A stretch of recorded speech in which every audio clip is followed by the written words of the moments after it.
북한의 10대 무역국이 유엔의 대북 제재 이전과 비교해 70%가 바뀐 것으로 나타났습니다. 김정은 위원장 집권 후 특히 동남아 국가들의 교역이 급감한 반면 중남미 국가들과의 교역은 늘었는데 전체 교역 국가 수는 절반 수준으로 급락했습니다.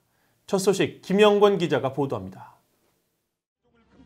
북한의 핵미사일 개발에 따른 유엔의 대북 제재 강화 이후 북한의 지난해 수출은 4년 전보다 17분의 1로 줄어들었는데 교역 상대국도 크게 변화된 것으로 나타났습니다. BOA가 한국무역협회의 최근 보고서와 자료 등을 분석한 결과 북한의 지난해 10대 교역국은 2015년 중국, 한국, 인도, 러시아, 태국, 필리핀, 파키스탄, 부르키나파소, 우크라이나, 트리니다드 토바고 순이었습니다. 그런데 대북 제재가 본격화된 2017년 이후 지난해엔 중국과 인도, 러시아를 제외한 7개 나라가 바뀌었습니다. 북한의 10대 교역국엔 브라질, 코스타리카, 독일, 폴란드, 페루, 사우디아라비아, 짐바브웨가 포함된 겁니다. 북한과 전통적으로 교역이 활발했던 동남아 국가들이 대북 제재 강화로 10위권 밖으로 밀려난 반면 브라질과 코스타리카 등 중남미 국가 3곳이 새롭게 진입했습니다. 하지만 지난해 북한 전체 교역액 29억 5천만 달러 가운데 중국이 95.2%를 차지할 정도로 압도적이기 때문에 나머지 나라들의 대북 교역은 러시아를 제외하면 비중이 모두 1% 미만이었습니다.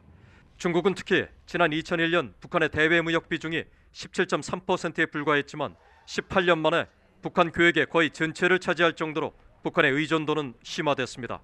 한국무역협회는 북한의 교역이 2001년부터 140개국을 유지했지만 김정은 정권의 핵미사일 도발에 따른 유엔의 대북 제재 강화 이후 2018년에 115개국, 지난해엔 62개국으로 급감했다고 밝혔습니다.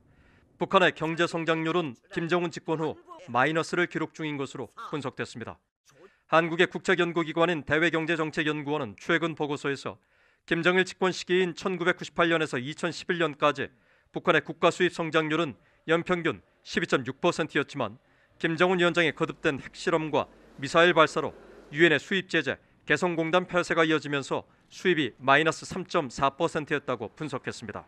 전문가들은 비핵화 결단과 개혁 개방을 통한 적극적인 대외 협력만이 북한의 경제를 살릴 수 있다고 지적합니다. The only solution is to find a way to work with South Korea and with the West and to have some form of cooperation. 소바주 전 소장은 북한이 이런 대외 협력을 통해 사회 기반 시설을 확충하고 경제의 근본적인 체질을 바꿔야 투자를 유치하고 인민 생활도 개선할 수 있다고 강조했습니다. BOA 뉴스 김영권입니다.